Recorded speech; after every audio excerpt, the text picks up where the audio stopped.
We're back together again, aren't we, citizens?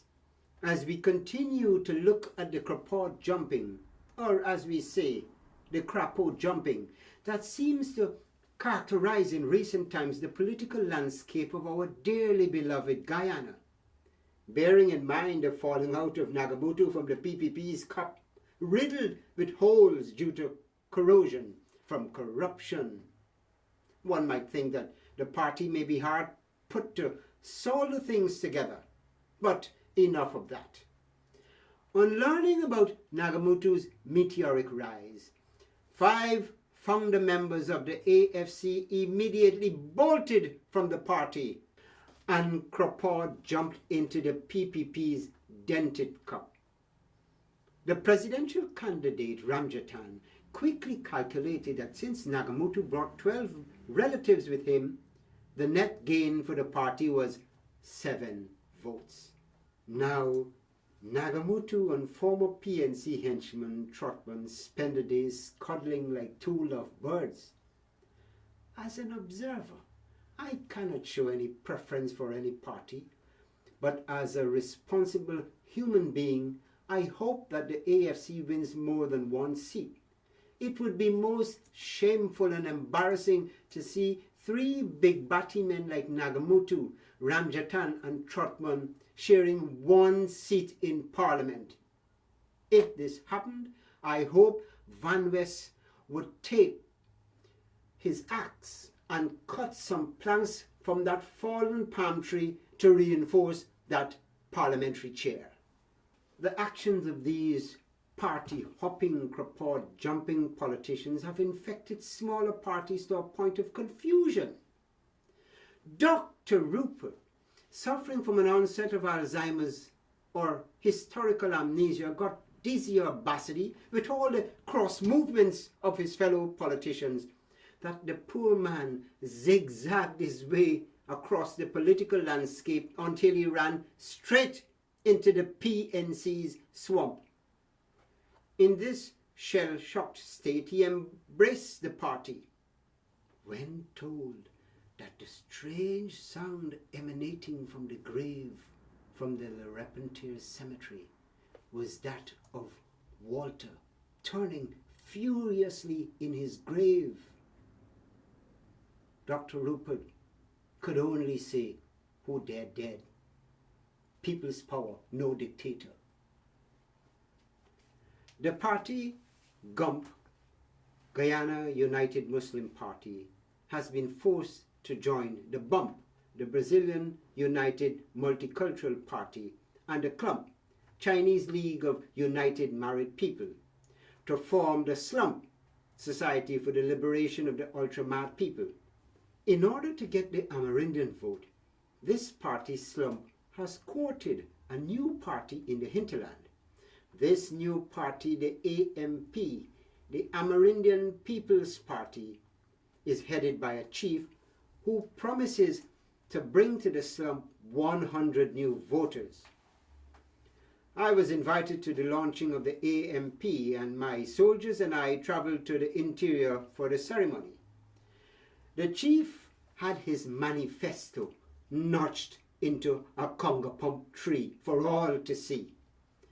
The man's main focus was to preserve the integrity of the border. Quite a noble act. In the manifesto, the man stated that he would spend his entire time as president patrolling the border to sound the alarm. The Venezuelans are coming. Not unlike the American patriot Paul Revere, who rode through Boston shouting, "The British are coming!" Sadly, the chief cannot be a part of the election process, as he cannot submit his manifesto to the Elections Commission in Georgetown and would not put his manifesto in writing.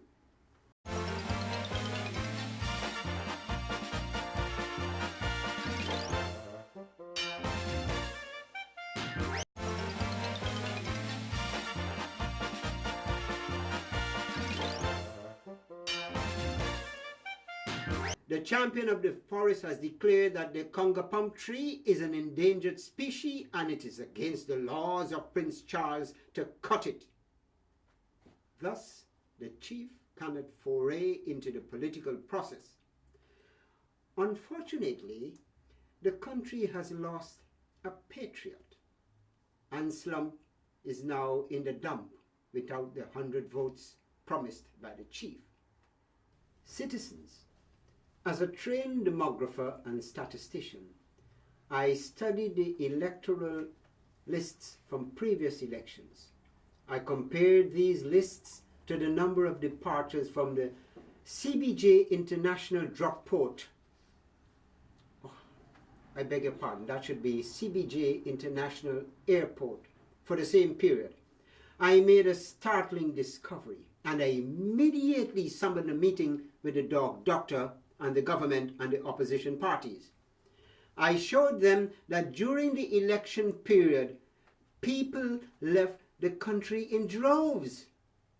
So the people who voted, discounting for dead people and animals, was considerably less than was expected. All parties confessed that during the elections, relatives of politicians and businessmen, and politicians who were businessmen, were obliged to leave the country to go shopping in America. They would return after the riots and protests that normally follow Guyanese elections. As an accredited observer and election tactician, I had to point out that under United Nations laws, this is unacceptable. Just like dead people and animals of Arsanen class, these poor itinerant shoppers should not be disenfranchised as they flee from political induced terror. I made my recommendations and they were accepted. From now on, all flights leaving Guyana will be treated as polling stations, and the pilots would be commissioned as polling agents. Citizens, with all these steps in place, I can assure you that you will be able to vote on election day. If your vote counts or if it is not even counted, then that is another matter. But elections is all about numbers, and the only number you should be concerned about is the number flashing on the screen. If they don't count your vote, rest assured that we are standing by to count your contribution.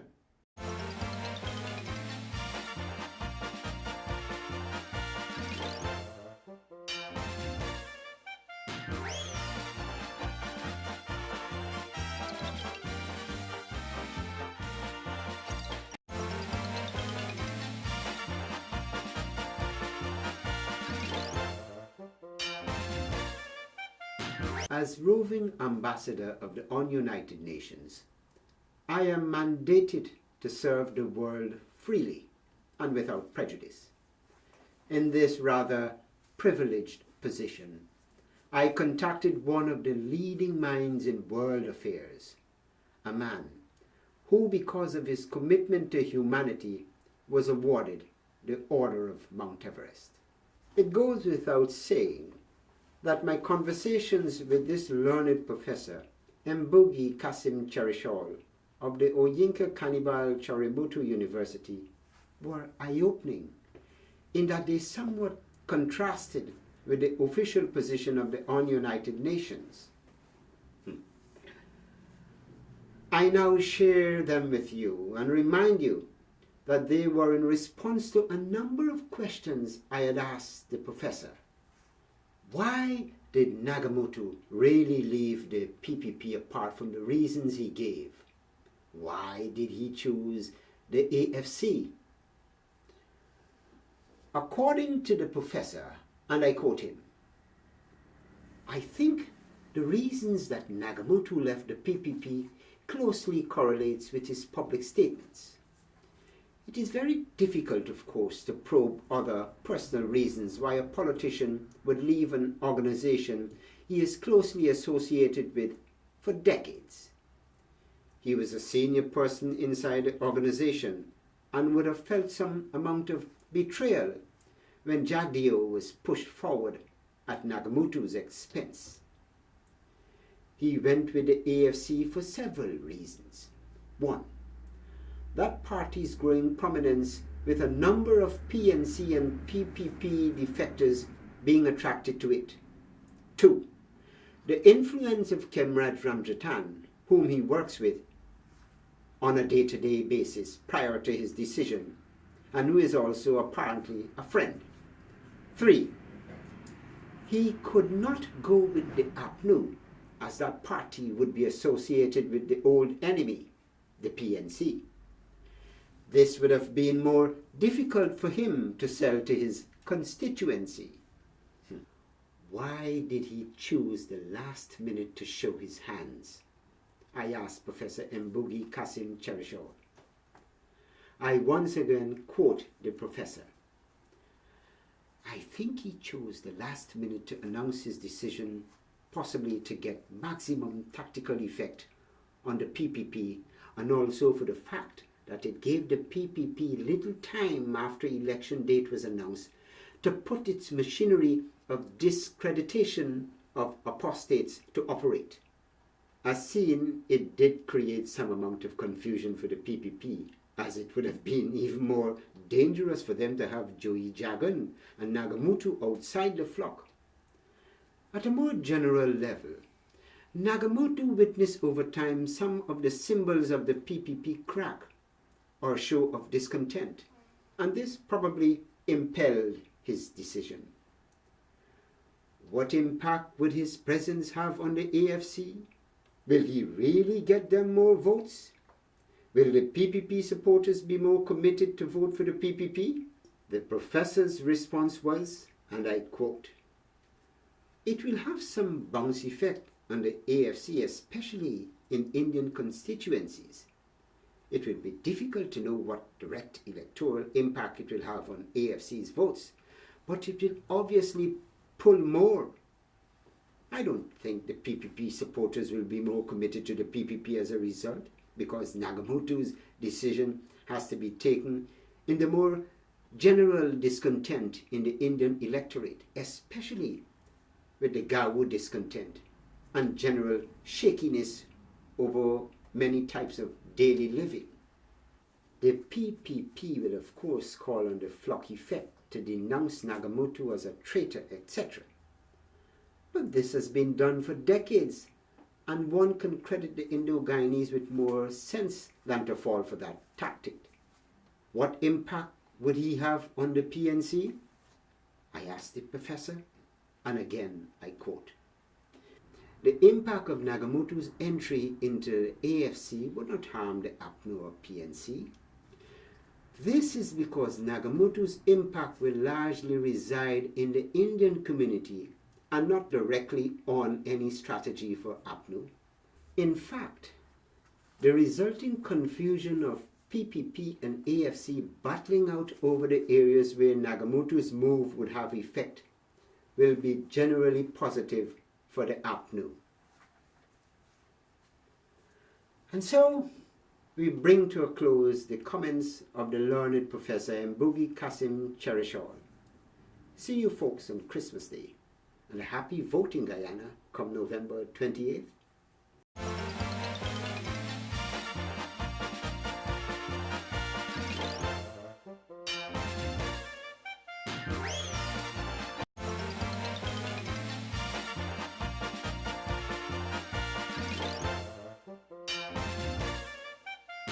This is Dr. Aloysius Sila Know-it-all, your roving United Nations ambassador, international social and psychological observer, ethnographical statistician, and accredited OBIA practitioner, urging you to have a safe and joyous elections as you run from the protesters, and reminding you once again to give now, give later, and give again. We are always here to unburden your soul of your excess cash.